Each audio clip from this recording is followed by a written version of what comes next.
A very warm welcome to Middle East Matters. I'm Sanam Shantier. Coming up on this week's programme, the Ankara-Damascus offensive. The fighting continues, casting doubt over the fate of the Islamic State fighters detained in northeastern Syria. I will be joined in the programme by Joëlle Bassoul of Save the Children to talk about the tens of thousands of children who've been displaced in the country this week alone. Also coming up, a France 24 report from the border town of Suruç, a stronghold for the pro-Kurdish HDP party.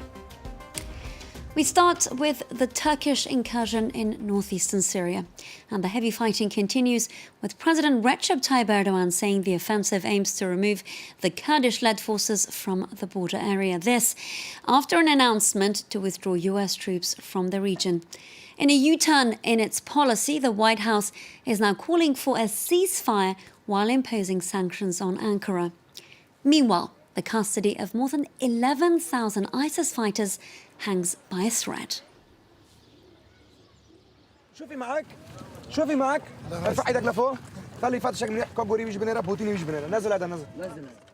This footage was filmed in March. Members of the Syrian Democratic Forces, most of whom are Kurds, stop and search a group of suspected fighters of the Islamic State group. The men are sent to a Kurdish prison, while the women and children are held in camps. Al-Hol is the biggest of 3 camps in Kurdish Syria used to contain suspected Islamic State members and their families. Together with Roj in the north and Ain Issa in the west, the sites are located in or near the area that Turkey is seeking to occupy. But with Ankara's offensive against the Kurds, monitoring of these camps has become secondary, as fighters are sent to the front line to fight the Turkish military, reducing the number of forces in charge of patrolling the sites. Around 100,000 family members of IS group members are under Kurdish control in the camps, including some 70,000 in the Al-Hol camp alone. The prisons contain an estimated 10,000 local extremists from Syria and Iraq, as well as 2,000 foreign fighters. The shift on the ground has prompted the Red Cross to urge Western states to repatriate their citizens.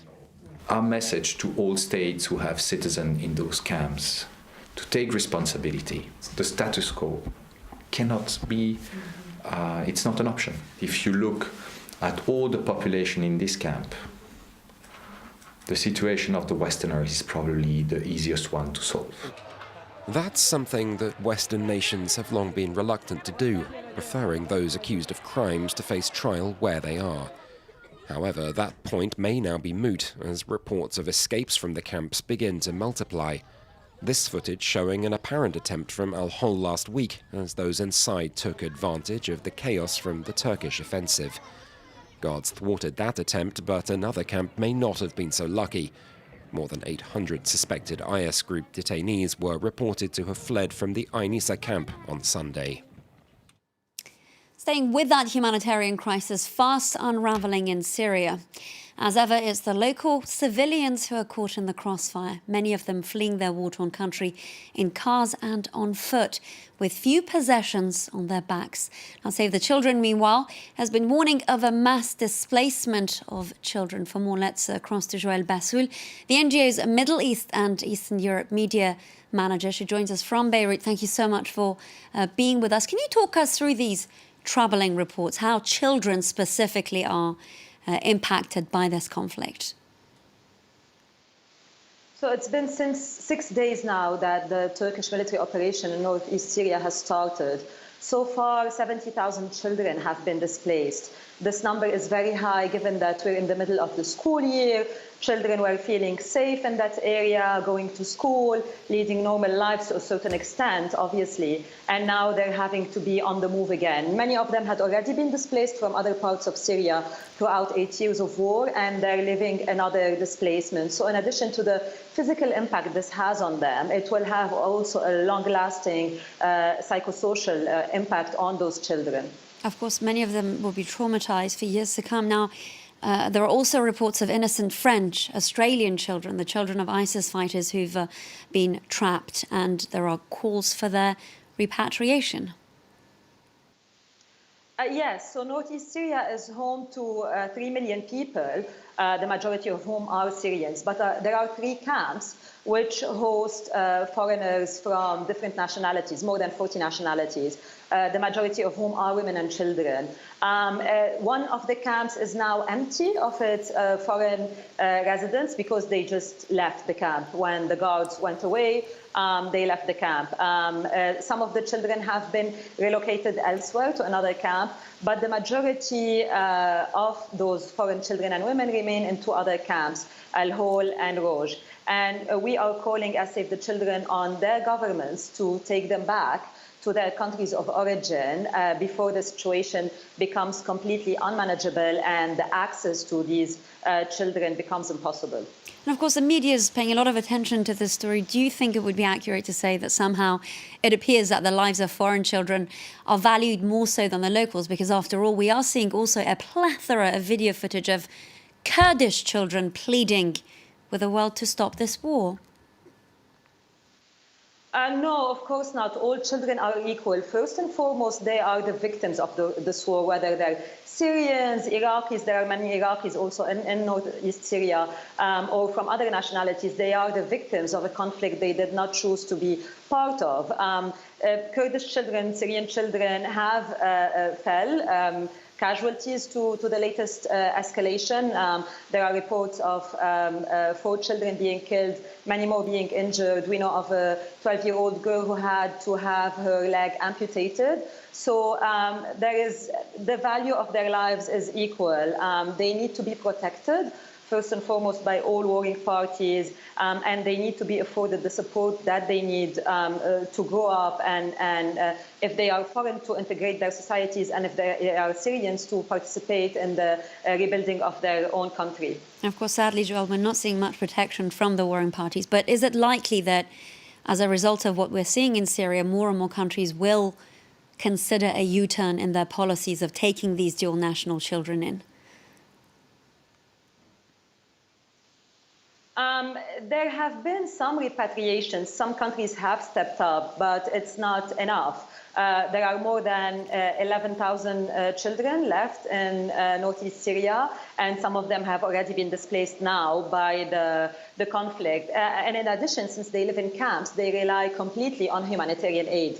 They do not have access to external resources outside of the camp. Joëlle Bassoul of Save the Children there saying that the international community needs to provide safety for the NGOs to be able to work on the ground. Thank you so much for being with us here on Middle East Matters. Now, to the UN Security Council, where Russia vetoed a resolution condemning Turkey's military operation in Syria, instead urging Ankara to keep its response proportionate. For the Kremlin, this is an opportunity to play deal-maker and peacemaker. Catherine Vied has the story. Support for the Turkish offensive in the form of a Russian veto. The Kurds have brokered a deal with Damascus to send Syrian troops to the northern border, but neither Syria nor Turkey are seeking to engage directly. According to journalist Wasim Nasra, it's all part of a vast game of chess. Currently, this situation suits both Damascus and Moscow. Judging by reactions on the ground, ever since the rebels lost their Aleppo stronghold in 2016, ever since the Astana process, well, all this is being done in good coordination between Tehran, Ankara, and Moscow. Without the support of their American allies, the Kurds find themselves caught between the Turks and the Syrian army backed by Moscow.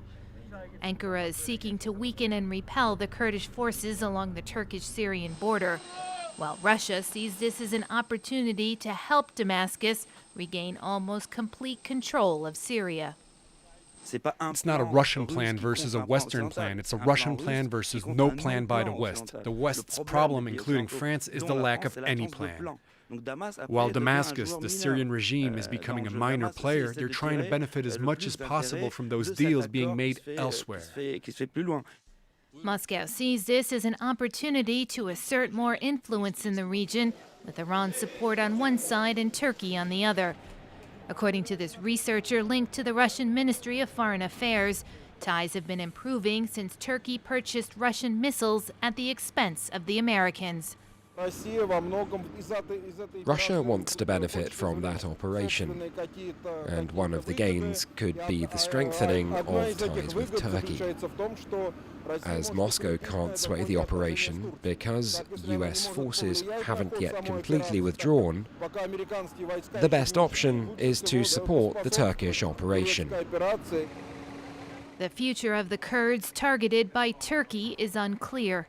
While Washington sanctions Ankara, the EU has condemned the military operation, but failed to agree on imposing an arms embargo on Turkey. Now to a report following a deal reached between Damascus and the Kurdish forces, seemingly a boost for President Bashar al-Assad. Since the agreement was clinched, Russian-backed Syrian forces have entered the town of Manbij. Now our correspondents on the ground sent us this report from the border. Surush, in the south of Turkey near the Syrian border.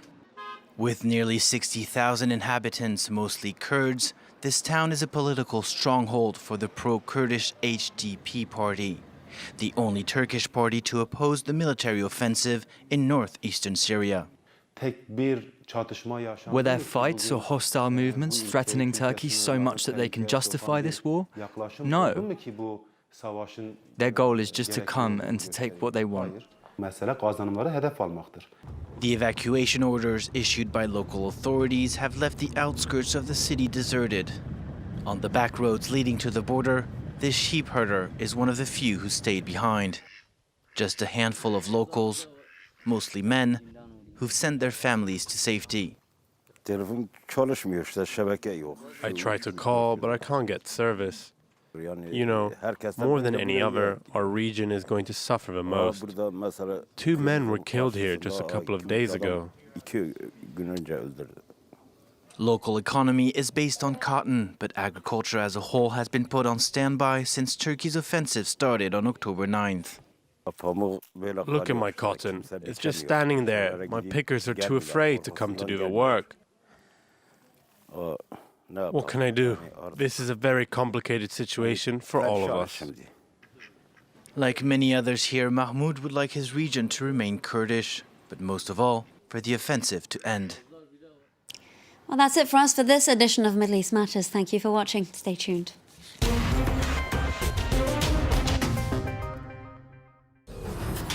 From North America to the southern tip of Patagonia, join us for a look at the latest political, economic, cultural and social news from the Americas.